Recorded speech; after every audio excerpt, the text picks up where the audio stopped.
Bonjour à tous, aujourd'hui je vous propose le kangourou des maths avec les questions 13 et 14 du sujet, donc de spécialité maths, première et terminale 2021. On est parti. On note Pn, le produit des chiffres d'un entier positif grand N. Exemple, P de 23 c'est 2 fois 3, c'est donc 6. Voilà. Et on fait la somme des termes, donc de P10 jusqu'à P100.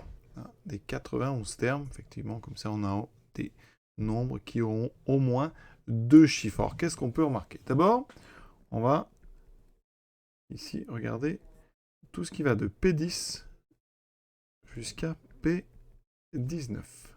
D'accord? Ce qu'on peut remarquer ici, c'est que P10, donc ça finit par un 0, on a 1 fois 0, 0. Ensuite, on a 1 fois 1, plus 1 fois 2, ça c'est pour P12, P13, 1 fois 3, etc. jusqu'à 1 fois 9. Donc ici, on a une factorisation possible. Donc je vais vraiment la faire par 1. Et donc on obtient, remarquez, une fois 1 plus 2 plus 3, etc. jusqu'à 9. Voilà. Et on va faire pareil avec P20, P21 jusqu'à P29. On remarque ici, donc on a ici 2 fois 0, 0. Ici, au lieu d'avoir une fois 1, on aura 2 fois 1, puis 2 fois 2, etc. jusqu'à 2 fois 9. Donc on a 2 fois, en factorisant, 1 plus 2, etc. jusqu'à 9. Donc vous voyez qu'à chaque fois, on a un coefficient ici, et la somme des entiers de 1 à 9. On va faire ça jusqu'à P, donc 90, donc plus P 91, etc.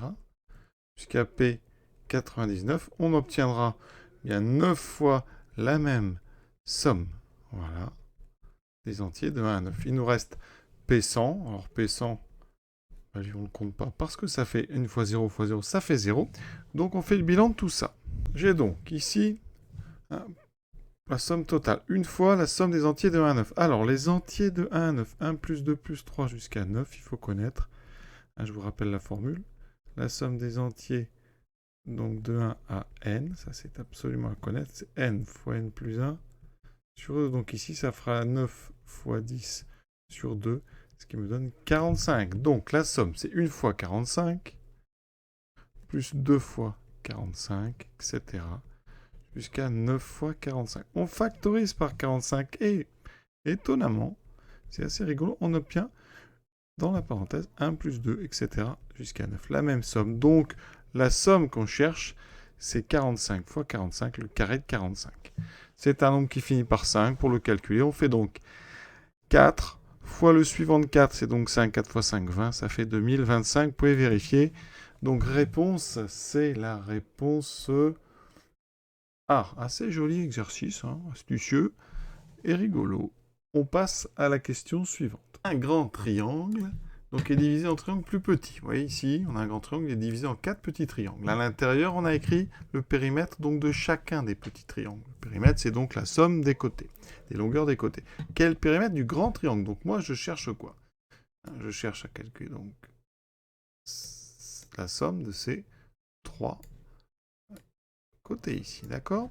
Alors, si je me contente de faire la somme donc des périmètres qui sont inscrits à l'intérieur. Si je fais 9 plus 12 plus 13 plus 20, je m'aperçois de quoi? Alors j'ai effectivement une fois chaque côté.